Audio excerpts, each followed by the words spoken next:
Hello my buddies, welcome back to my channel infinite soul. और ये है second part मेरी व्लॉगिंग का, जो कि है वैष्णो देवी ट्रिप का। अभी हम चढ़ाई कर ही रहे थे, और अगर आपने अभी तक मेरा फर्स्ट पार्ट नहीं देखा है तो जल्दी से जाके देख लीजिए। ये देखिए, इतना प्यारा व्यू, इतना प्यारा व्यू आपकी थकान को मिटा देगा। आप चढ़ते रहेंगे, साथ के साथ आपको घोड़े भी चढ़ रहे होंगे, यहाँ पे पालकियाँ भी ले जाते रहेंगे। धुंध भी छाई हुई थी, फॉगी फॉगी सा भी था, और यहाँ पे हमें हमारी मम्मी मिल गई थी। फिर सब अपने अपने चल दिए थे, मम्मी भी आगे बढ़ गई थी। हमने यहाँ पे फिर आइसक्रीम खाई, बिकॉज़ कुछ ठंडा ठंडा खाने का मन कर रहा था। और फिर हम बस चलते रहे चलते रहे और चलते रहे। ये वो पॉइंट था शायद जब हमने जहाँ से शुरू किया था। और यहाँ पे मेरे पापा हमको मोटिवेट करते हुए कि चलो चलो जल्दी चलो, और हम चलते जा रहे थे। जितना भी हम बैठ रहे थे उतनी ज़्यादा थकावट हो रही थी, तो पापा यही कह रहे थे धीरे धीरे चलो पर चलते रहो, ताकि थकावट इतनी ज़्यादा ना रहे, और जब ज़्यादा सांस फूले तब बैठो। तो यहाँ पे हालत तो बहुत ज़्यादा ख़राब हो ही गई थी। हमने सबने लाठी ली हुई थी ताकि उसके सहारे से हम इजीली ऊपर चढ़ सकें। और बस ये व्यू देख देख कर ही बस मोटिवेशन मिल रहा था, बस चलते ही जाना है, चलते ही जाना है। चढ़ाई अगर आप मान के चलें तो बहुत ही ज़्यादा है। ऑलमोस्ट 11 किलोमीटर तो है ही, और 11 किलोमीटर प्लेन नहीं है रास्ता, चढ़ाई है। वहाँ से सामने से मंदिर दिख रहा था, तो वो मंदिर देखकर तो ऐसा लग रहा था बस अब तो पहुँचना ही है। और बीच रास्ते में हमें ये डियर मिला, इतना सुंदर था ये, इतना सुंदर, बहुत सुंदर था। मुझे जानवर बहुत प्यारे लगते हैं, और मुझे डियर तो बहुत ही सुंदर लगता है ना। भोला सा, मुझे बकरी भी बहुत प्यारी लगती है, भोले से लगते हैं मुझे ये दोनों ही जानवर। ये उसका बेबी भी था वहाँ पे, वो मैंने रिकॉर्ड करी थी, बट मुझे आ नहीं रहा था वो इसमें रिकॉर्डिंग में, क्योंकि वो थोड़ा दूर था। और लोगों ने यहाँ पे उसके लिए कुरकुरे वगैरह डाले हुए थे, वो वही बड़े चाव से खा रहा था। तो वही खा रहा था, बहुत ही पास था हमारे। मैंने छूने की भी कोशिश की, लेकिन हाथ नहीं जा रहा था वहाँ से। और ये देखो, कुछ आगे दूर चल के हमें ये एक और डियर मिला, जो कि पहाड़ियों पर ऐसे चढ़ रहा था जैसे कुछ है ही नहीं। पता नहीं कैसे कर लेते हैं कि लोग, आई रियली वंडर। बट वो चढ़ गया था एक बहुत ही ईजीली। हम यहाँ पर बहुत ज़्यादा थक गए थे, तो हमारे पापा तो आगे निकल गए थे, मैं और मेरा भाई बैठकर थोड़ा सा रेस्ट ले रहे थे। फिर हम बस चल दिए थे, हमने आगे दर्शन कर लिए थे। मैं आगे रिकॉर्ड नहीं कर पाई, क्योंकि वहाँ पे फ़ोन ले जाना अलाउड ही नहीं था, तो इसलिए मैं फ़ोन नहीं ले पाई। तो हमने दर्शन, बहुत ही अच्छे दर्शन हुए थे हमें। और अब हम चल दिए थे भैरवनाथ जी के दर्शन करने, क्योंकि ऐसा कहा जाता है कि अगर आपने भैरवनाथ जी के दर्शन नहीं किए तो आपका वैष्णो देवी का सफ़र पूरा नहीं होता है। तो हम बस चल दिए थे। वो देखिए सामने मंदिर दिख रहा है, इसके पीछे क्रेन के जस्ट पीछे ही। तो हमें क्रेन से ही जाना था। तो वहाँ वही वही बेस्ट तरीका होता है जाने का। अगर आप में हिम्मत होती है तो आप चढ़कर भी जा सकते हैं, बट वैष्णो भैरव देवी तक की चढ़ाई जो होती है बहुत खड़ी होती है, तो वहाँ चढ़ना बहुत ही मुश्किल है। तो अगर आप कर सकते हैं तो ज़रूर कीजिए, नहीं तो ये सबसे बेस्ट आइडिया है, क्रेन लेने का सबसे बेस्ट तरीका है। ये क्रेन पे भी अलाउड नहीं था फ़ोन, बस मैंने कैसे कैसे करके शूट कर लिया, जो कि मुझे बहुत मज़ा आया। बस 1 मिनट का ही रास्ता था ये क्रेन से, मतलब वहाँ तक का, भैरवनाथ जी के मंदिर तक का। भैरवनाथ जी के दर्शन भी हो गए हमें अच्छे से। वहाँ पर भी मतलब बहुत ही जल्दी जल्दी जल्दी जल्दी, फ़ोन यूज़ करना बिल्कुल भी अलाउड नहीं था, अंदर फ़ोन नहीं यूज़ कर सकते आप मंदिर के अंदर। बट दर्शन बहुत ही अच्छे हुए, वैष्णो देवी जी के भी और भैरवनाथ जी के भी। बहुत ही मज़ा आया, सारी थकावट दूर हो गई थी अंदर मंदिर में जाते ही। बड़ा मज़ा आया, मतलब सबको अपनी लाइफ में एक बार तो ये करना ही चाहिए, यहाँ पर ज़रूर आना चाहिए। माता रानी बुलाएंगी ज़रूर, और आपको मतलब बस चले जाओ, मैं तो यही बोलूँगी, एक बार तो साल में ज़रूर, बिल्कुल सबको जाना चाहिए। बहुत ही अच्छा एक्सपीरियंस है, इतनी पॉजिटिव एनर्जी आती है, इतनी पॉजिटिव वाइब्स लेकर आओगे आप, मैं क्या ही बताऊँ। बहुत अच्छा लगता है, सच में बहुत अच्छा लगता है, सिर्फ बोलने के लिए ही नहीं, वाकई में बहुत ही अच्छा एक्सपीरियंस है, बहुत ही अच्छा। तो यहाँ पे मतलब और लोगों को तो डर भी लग रहा था, बट मुझे तो यहाँ पे बहुत ही मज़ा आ रहा था। ऐसा लग रहा था ये राइड ख़त्म ही ना हो, बट हम जस्ट पहुँच ही गए थे।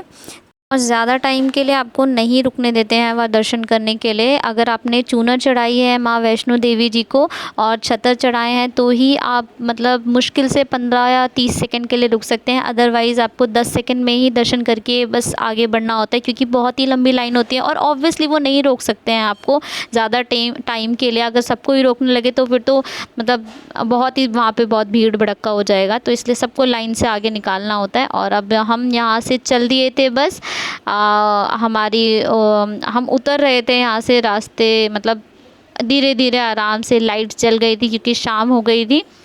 और हालत तो आप देख ही सकते हैं कितनी ज़्यादा ख़राब थी। और ये व्यू था जो कि इतना प्यारा लग रहा था, लाइट्स जल गई थी, पहाड़ों से नीचे दिख रहा था और ये पहाड़ों के बीच बीच में।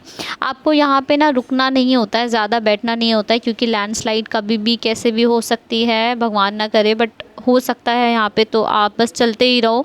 हमने यहाँ पे सीढ़ियाँ ले ली थी क्योंकि हम बहुत ज़्यादा थक गए थे, बहुत ज़्यादा।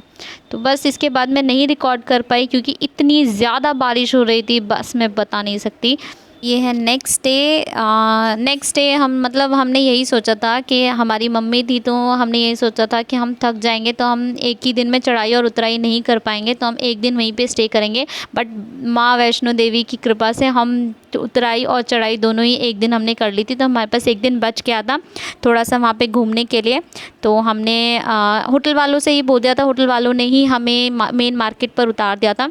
बट उससे पहले थोड़ी सी भूख लग रही थी, क्योंकि हिल स्टेशन पे आप चले जाओ कहीं पर भी आपको मतलब खाना वहाँ पे इतना अच्छा नहीं मिलता है, मतलब आपको टेस्ट मतलब मैं क्या ही बताऊँ, बस आपको पता होगा। तो हम यहाँ पे डोमिनोज़ गए थे ताकि हम कुछ अपना मतलब पुराना टेस्ट वापस ला सके, कुछ भी ऐसा खा सके। तो हमने पिज़्ज़ा खाया था, हम यहाँ पे डोमिनोज़ गए थे, फिर हमने सबने मतलब पिज़्ज़ा खाए थे सो दैट थोड़ा सा हमारा पेट भर जाए और हम आगे का थोड़ी घूम फिर सके। क्या मतलब घूमना तो इतना नहीं था क्योंकि शाम की ही ट्रेन थी हमारी, हमारे पास थोड़ा ही टाइम था, तो हम मेन मार्केट चले गए थे थोड़ा सा शॉपिंग वगैरह करने के लिए। ये रहा मेरा पिज़्ज़ा, और पिज़्ज़ा मतलब नॉर्मल डोमिनोज से यहाँ पे उन लोगों ने मतलब ये एक रेगुलर साइज़ का पिज़्ज़ा इन्होंने 200 रुपीज़ का दिया था, मतलब बहुत ज़्यादा एक्सपेंसिव था बट ठीक है कोई नहीं, आप बाहर आते हो तो आपको ऐसे ही होता है। ये थी मेन शॉप्स, मतलब मेन मार्केट जैसी ही थी, दोनों साइड शॉप्स थी। तो यहाँ से हमने ऐसा कुछ इतना ज़्यादा नहीं ख़रीदा, बस थोड़ा बहुत जो हमें ख़रीदना था, वैष्णो देवी की फ़ोटोज़ वगैरह, थोड़ा सा प्रसाद वगैरह हमने ख़रीदा और फिर हम यहाँ से चल दिए थे। हम वापस आ रहे थे तो ऑटो वाला हमें बता रहा था कि यहाँ पे और वाटरफॉल भी है घूमने के लिए और भी बहुत सारी जगह थी, बट हमारे पास टाइम नहीं था, हमें जाके बस रेस्ट करके, क्योंकि हम इतने ज़्यादा थके हुए थे कि हमारे पास टाइम ही नहीं था। तो अब हम बस चल दिए थे क्योंकि टाइम हो गया था हमारी ट्रेन का, हमने मतलब 1 घंटे पहले ही जाने का तय कर लिया था, क्योंकि बेटर रहता है आप पहले पहुंच जाएं। तो हम स्टेशन पे वापस पहुंच गए थे। ये हमारी ट्रेन हमें खड़ी ही हुई मिली थी, हम बैठ गए, फिर अराउंड आधे पौने घंटे में ट्रेन चलती थी और बस हम माता रानी को बाय बाय करते हुए हम बस चल दिए थे और कहा था कि हम ज़रूर जल्दी ज़रूर आएंगे, जब आप बुलाओगे हम ज़रूर आएंगे, क्योंकि ये एक्सपीरियंस बहुत ही अच्छा था। थकावट तो बहुत ज़्यादा हुई थी, पैरों में थोड़ी बहुत सूजन भी आ गई थी, बट ये सब चीज़ें कुछ मायने नहीं रखती है, मेंटल पीस बहुत मायने रखता है, जो कि आपको ज़रूर मिलेगा वहाँ पे जाके। एक आप बहुत ही पॉजिटिव एनर्जी से भरकर ज़रूर आओगे वहाँ पे से। तो यही था मेरा भी पूरा, और बस चल दिए थे हम घर की, और यही मेरा पूरा व्लॉग था। मुझे तो बहुत ही मज़ा आया, होप आपको भी मज़ा ही आया हो मेरा ये व्लॉग देखकर। बस और सुबह हम ऐसे सोए थे कि हम डायरेक्ट सुबह ही उठे थे और सुबह बस हम पहुंच ही गए थे नई दिल्ली रेलवे स्टेशन, पहुंचने ही वाले थे, तभी का मैंने थोड़ा बहुत शूट कर लिया था। तो होप आपको मेरा ये फ़र्स्ट एवर व्लॉग अच्छा लगा हो और मेरा ये ट्रिप अच्छा लगा हो। माँ वैष्णो देवी के दर्शन तो नहीं करवा पाई क्योंकि फ़ोन वगैरह लेना अलाउड नहीं था, बट मेरी ये जर्नी आपको पसंद आई हो। अगर आपको पसंद आई है तो आपने बस एक छोटा सा काम करना है, आपने मेरी इस वीडियो को लाइक करना है, मेरे चैनल को सब्सक्राइब ज़रूर कर दीजिएगा, सो दैट आगे मैं और अच्छी अच्छी वीडियोस डालती रहूं और हम एक छोटी स्मॉल यूट्यूब फैमिली क्रिएट कर सके। और आपने जो भी मुझे अब तक प्यार दिया है, thank you so much for that. And बस मैं क्या ही कहूँ, मेरा एक्सपीरियंस आपके साथ में मुझे ये शेयर करना था, इसीलिए मैंने ये वीडियो ये व्लॉग बनाया और मुझे बहुत ही मज़ा आया इसे शूट करते हुए। थोड़ी सी हिचक ज़रूर हुई बट मज़ा तो बहुत ही आया। थकावट भी हो ही गई थी आते समय बहुत ज़्यादा, बस ऐसा लग रहा था जल्दी घर पहुँचे और बस पहुँच ही जाए जल्दी घर, क्योंकि इतना ज़्यादा थकावट थी। पैरों में सूजन थे, पैर अकड़ गए थे, चला नहीं जा रहा था, बस यही था। और यहाँ पे मेरी शक्ल देख लो कितनी बुरी हो रही है, क्योंकि हम थक गए थे बहुत ज़्यादा, आंखें भी सूज गई थी सो सो कर। बस यहीं मैं अपना इस व्लॉग को ख़त्म करती हूँ। होप आपने एंजॉय किया हो। तो मिलते हैं अपने नेक्स्ट वीडियो में। Till then bye bye, take care of yourself and your family.